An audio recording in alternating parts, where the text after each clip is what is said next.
Hello et bienvenue à ce nouveau numéro de la Minute Arthur. Aujourd'hui nous disons, n'accepte pas non pour réponse. Si tu abandonnes, c'est que tu n'en as jamais voulu. Persévère fidèlement, ce qui signifie ne jamais abandonner. C'est l'histoire de Jack Canfield, co-auteur d'une série de livres intitulés Chicken Soup for the Soul. Pour publier sa collection de courtes histoires, Jack Canfield a été rejeté par 144 éditeurs différents, avec des remarques désobligeantes telles que « C'est quoi ce titre stupide ?» Personne ne lira une collection de courtes histoires méconnues.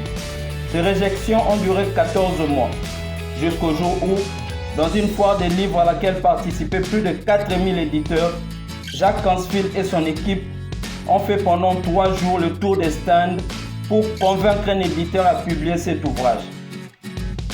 Après une avalanche de noms, l'éditeur numéro 145 a accepté de publier le livre avec une modeste chance de vendre 20 000 copies au maximum. Jack Canfield's objectif était de vendre 1 500 000 copies d'ici 18 mois, ce qui paraissait impossible pour l'éditeur.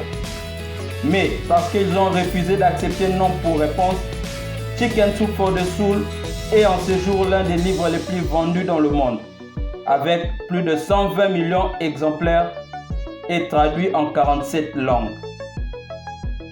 Mon ami, ce que les gens pensent de toi et la chance qu'ils accordent à ton rêve ne te concerne pas.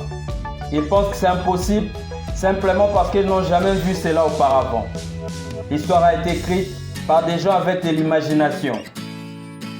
C'est ton devoir de réaliser ton rêve. Accepte tes responsabilités. Décide-toi de continuer, même face à une défaite temporaire. Ils ont dit non, ne t'arrête pas là. Continue. Va voir la prochaine personne. Passe le prochain coup de fil. Développe le prochain produit. Améliore ta prochaine idée. Associe-toi à une personne qui connaît la personne que tu cherches à atteindre. Maîtrise cette matière qui t'a fait défaut cette fois-ci pour une meilleure présentation la prochaine fois. Fais tout ce qu'il faut, mais ne t'arrête pas. Laisse-moi te dire que certaines personnes sont tellement négatives qu'elles doivent dire non plusieurs fois avant de dire oui. Continue. Ne prends pas personnel les réjections et les défaites temporaires sur ton chemin vers un accomplissement.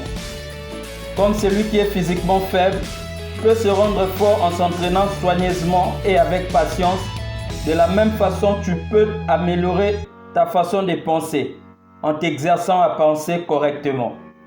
Quand tu commences à penser objectivement, tu entres dans un cercle restreint de ceux-là qui ne reconnaissent l'échec que comme un parcours vers l'accomplissement. Au moment où tu acceptes d'abandonner, tu viens de donner naissance au regret. La réalité est que dans la vie, on entendra beaucoup plus de non que de oui.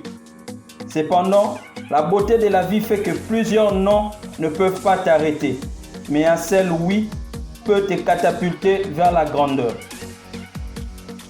Jack Canfield a livré les secrets derrière sa persévérance.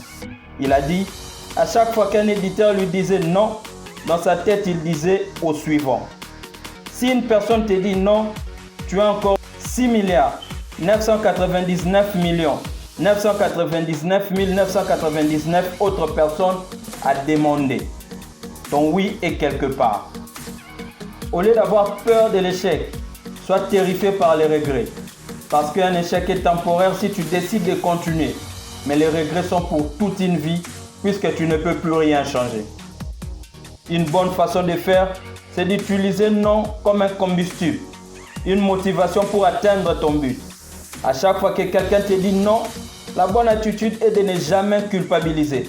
Dis-toi au contraire que c'est l'autre personne qui a raté l'opportunité de bénéficier de ton plein potentiel. Et passe au suivant.